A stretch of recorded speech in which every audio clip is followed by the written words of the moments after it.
आपकी स्क्रीन पर कुछ सेंटेंसेस हैं। फर्स्ट है कोई दरवाजे पर खड़ा हुआ है।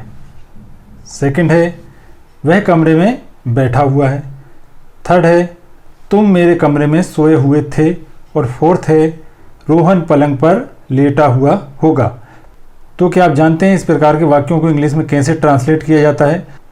तो जिस हिंदी वाक्य के अंत में हुआ, हुए, हुई आकर हैं, हूँ, हों या था, थी, थे या होगा, होगी, होंगे आ जाए, तब उस वाक्य का इंग्लिश ट्रांसलेशन हम कंटिन्यूअस टेंस के अनुसार करते हैं। क्योंकि ये सेंटेंसेस किसी काम के जारी होने को बताते हैं, सिर्फ कहने के तरीके में अंतर होता है। यदि अंत में है, हूँ, हो है तो हम प्रेजेंट कंटिन्यूअस टेंस का प्रयोग करेंगे इंग्लिश ट्रांसलेशन करने के लिए। यदि अंत में था, थी, थे है तो हम पास्ट कंटिन्यूअस का प्रयोग करेंगे। और यदि अंत में होगा, होगी, होंगे हैं तो हम फ्यूचर कंटिन्यूअस टेंस का प्रयोग करेंगे। इनके स्ट्रक्चर देखते हैं।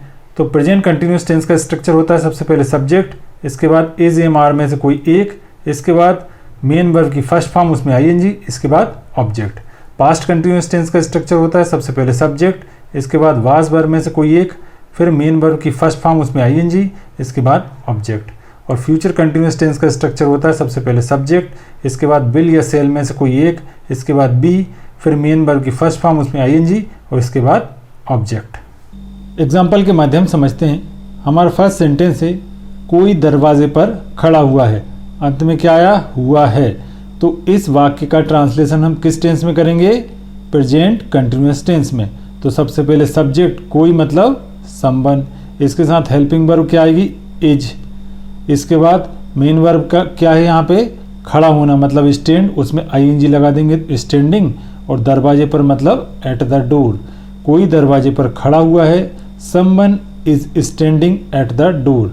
नेक्स्ट सेंटेंस है वह कमरे में बैठा हुआ है। अंत में क्या आया? हुआ है। तो इस वाक्य का ट्रांसलेशन भी हम किस टेंस में करेंगे? प्रेजेंट कंटिन्यूअस टेंस में। तो सबसे पहले सब्जेक्ट वह मतलब ही के साथ हम किस हेल्पिंग वर्ब का प्रयोग करेंगे? इज का। यहाँ पे मेन वर्ब क्या है? बैठना मतलब सिट, उसमें आईएनजी लगा दिया तो सिटिंग, ही इज सिटिंग। और कमरे में मतलब इन द रूम, वह कमरे में बैठा हुआ है, he is sitting in the room. Next sentence है तुम मेरे कमरे में सोए हुए थे। अंत में क्या आया? हुए थे। तो इस वाक्य का ट्रांसलेशन हम किस टेंस में करेंगे? पास्ट कंटिन्यूअस टेंस में। तो सबसे पहले सब्जेक्ट तुम मतलब यू के साथ हम किस हेल्पिंग वर्ब का प्रयोग करेंगे? वर का। You were. यहाँ पे मेन वर्ब क्या है? सोना मतलब स्लीप, उसमें आईएनजी लगा दिया तो स्लीपिंग। और मेरे कमरे में मतलब इन माई रूम। तुम मेरे कमरे में सोए हुए थे, you were sleeping in my room. Next sentence है रोहन पलंग पर लेटा हुआ होगा। अंत में क्या आया? हुआ होगा। तो इस वाक्य का ट्रांसलेशन हम किस टेंस में करेंगे? फ्यूचर कंटिन्यूअस टेंस में। तो सबसे पहले सब्जेक्ट रोहन के साथ हम किस हेल्पिंग वर्ब का प्रयोग करेंगे? Will be. और लाई मतलब लेटना होता है तो यहाँ पे क्या हो जाएगा? लाइंग। और पलंग पर मतलब ऑन द बेड। रोहन पलंग पर लेटा हुआ होगा, Rohan will be lying on the bed. और एक बात और, यह नियम केवल खड़े होने, बैठने, लेटने, पड़े होने, रखे होने, सोने आदि शब्दों के लिए प्रयोग किया जाएगा। अन्य शब्दों के लिए इस नियम का प्रयोग नहीं किया जाता। तो आज के लिए इतना ही। Thanks for watching.